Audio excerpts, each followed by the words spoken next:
Sisters is a play by the Russian author and playwright Anton Chekhov. It was written in 1900 and first performed in 1901 at the Moscow Art Theatre. The play is sometimes included on the short list of Chekhov's outstanding plays, along with The Cherry Orchard, The Seagull and Uncle Vanya. Act 1 begins with Olga, the eldest sister, working as a teacher in a school. But at the end of the play she is made headmistress, a promotion in which she had little interest. Masha, the middle sister and the artist of the family, she was trained as a concert pianist, is married to Fyodor Ilyich Kulagin, a school teacher. At the time of their marriage, Masha, younger than he, was enchanted by what she took to be wisdom.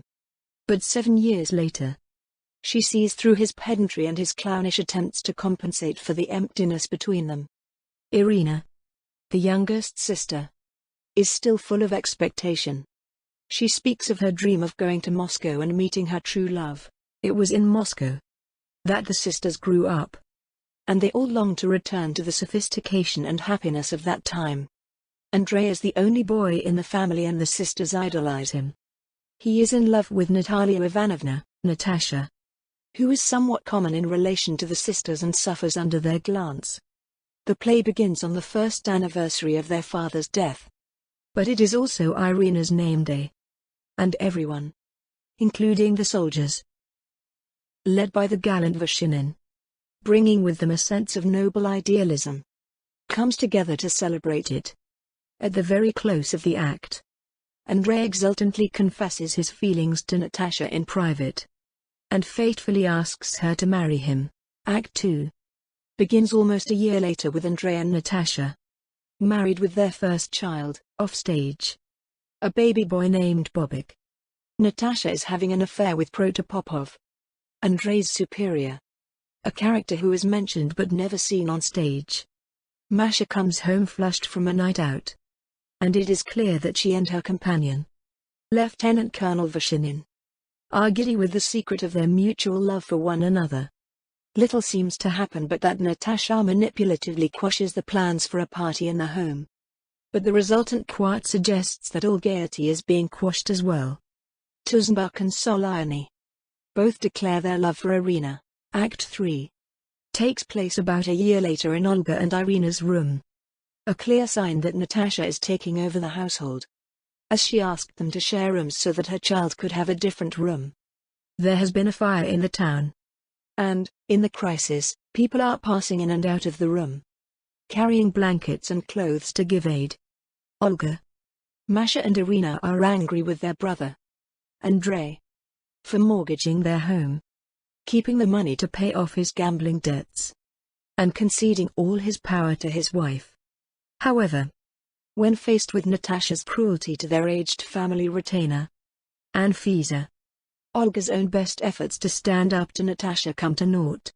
Masha, alone with her sisters, confides in them her romance with Vashinin. "I love that man."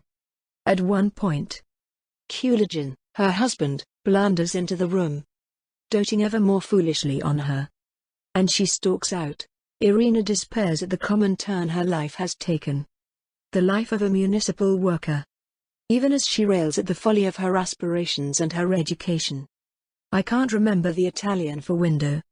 Out of her resignation, supported in this by Olga's realistic outlook, Irina decides to accept Tuzenbach's offer of marriage, even though she does not love him. Kaputikin drunkenly stumbles and smashes a clock which had belonged to the Prozorov siblings' late mother, whom he loved. Andrei then vents his self-hatred, acknowledges his own awareness of life's folly and his disappointment in Natasha, and begs his sister's forgiveness for everything. In the fourth and final act, outdoors behind the home, the soldiers, who by now are friends of the family, are preparing to leave the area. A flash photograph is taken. There is an undercurrent of tension because Solyani has challenged the Baron, Tuzenbach, to a duel. But Tuzenbach is intent on hiding it from Irina. He and Irina share a heartbreaking delicate scene in which she confesses that she cannot love him, likening her heart to a piano whose key has been lost. Just as the soldiers are leaving, a shot is heard, and Tuzenbach's death in the duel is announced shortly before the end of the play. Masha has to be pulled, sobbing, from Vashinin's arms. But her husband willingly, compassionately and all too generously accepts her back. No questions asked. Olga has reluctantly accepted the position of permanent headmistress of the school, where she teaches and is moving out. She is taking Anfisa with her, thus rescuing the elderly woman from Natasha. Irina's fate is uncertain, but even in her grief at Tuzenbach's death, she wants to persevere in her work as a teacher. Natasha remains as the chatelaine, in charge and in control of everything. Andrei is stuck in his marriage with 2 children, the only people that Natasha cares about, besides herself. As the play closes, the 3 sisters stand in a desperate embrace, gazing off as the soldiers depart to the sound of a band's gay march. As Kaputaikin sings Tarara Boom Die to himself, Olga's final lines call out for an end to the confusion all 3 feel at life's sufferings and joy. If we only knew. If we only knew. End of the summary. Thank you.